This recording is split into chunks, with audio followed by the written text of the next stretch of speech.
Welcome to Kick4Life FC Media. We've just seen a game here at LCS. Unfortunately, disappointing result, coach. I think this is one of those games that you sit back and say you don't want to recall. One of the worst performances ever in our term here at Kick4Life this season, maybe. It was horrible. Sometimes it becomes difficult when most of your players are not on form. I think you could count 1, 2, 3, 5 players who were not at their best, and it was always going to be difficult for us to do anything. First half, I think we struggled to deal with their formation. It was a team that we had never watched. It became a bit difficult for us to deal with their two wing backs. Maybe it's part of experience, because we tried to coach it while the game was still going on, but the players maybe they couldn't understand. Second half, conceding first 3 minutes of the second half when you've just missed again, it was always going to be difficult when we considered that goal. But I think we were never there. I mean, we were never there, honestly. Yeah, absolutely, coach. Like you're saying, the first half we struggled, especially in the midfield. But we saw you making a change and bringing the experienced Galkutum Khatlan in the midfield, and that's when we started playing. What can you say about that change? We wanted to match their numbers by coaching it first.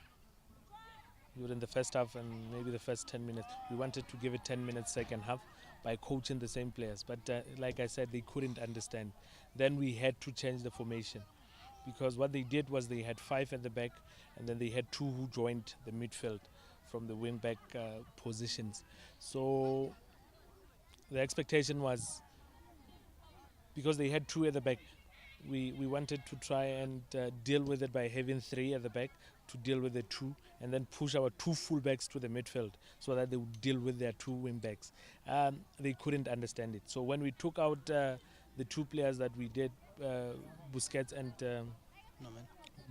Norman, we were trying now to change the formation, try to play according to how they were pushing us to play. What we wanted to do first half was to stick to our formation when we have possession, and then maybe adjust when we lost possession. But they couldn't understand, so we had to change and then move straight to their formation by changing personnel.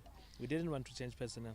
Okay. And dropping points at home, I guess one would say it somehow could put pressure on you, especially looking at where we are now. The league is approaching the end.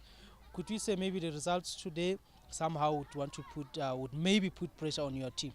Yeah, they are putting pressure. Sometimes you don't want to lose against teams that you are fighting for possessions with. I think they are somewhere in number 7, 8. And then we're just in front of them. Yes. So it's piling a lot of pressure when people that you're competing with are taking maximum points from you. It's one game that I just want to forget about. We need to focus on our next game in Mafoso on Friday. Critically look at the areas that we're not good at, and then try to improve where we tried. There's nothing much that we can talk about. We did nothing, honestly. We were never there, like I said. It's part of experience. Can you be able to see situations while you're playing? Can you be able to take instructions from the bench if things are changing? And can you adapt on time? I think it's one of those things. It's still, we still feel we are still in the maybe a learning curve. But we don't want to drop points like this. It was a poor performance from us and the whole team, I think. Okay, coach, like you're saying, it's one of those games that you want to put behind and maybe focus on your next game. So thanks for your time and good luck going into the next game against Dinah. All right. Thank you, coach.